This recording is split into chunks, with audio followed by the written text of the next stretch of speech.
All right, this is Brandon here with ICS. So upon arrival, went through my diagnosing process. I had proper voltage coming into my L1, L2 right here.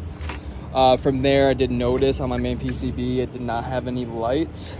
So I kind of just had to like start to see exactly from which terminals. Maybe I had power, maybe I didn't have power. So that being said, for my CNDC plug, which is connected to my power board, which is right back here, I should have about 300 VDC. That in return does power this board right here in the front. So you can see all your lights and LEDs and whatnot. So I had a feeling that my problem was coming from back here.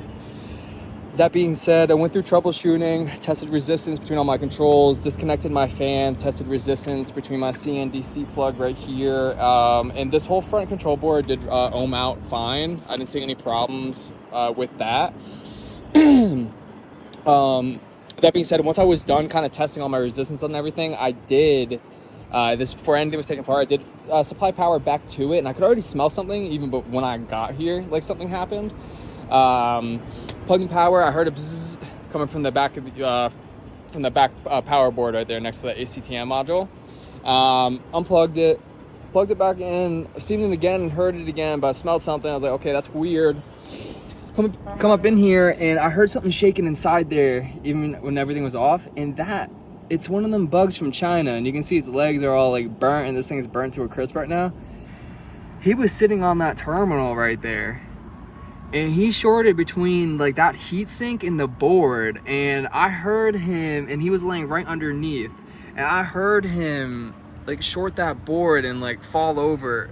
I don't know when or why or how it happened, but this bug right here, you'll see, I mean, he's all burnt up, and he was laying right under it. Touch between that screw and the board, and that will do that for sure, 100%.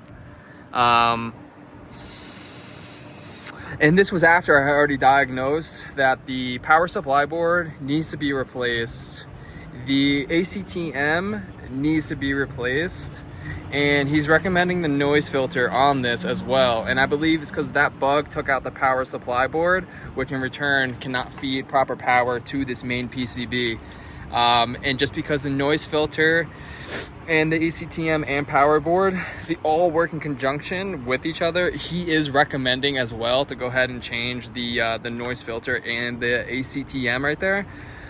But I think we just need to do the power supply board, and everything should be back to normal and power should be restored to this unit.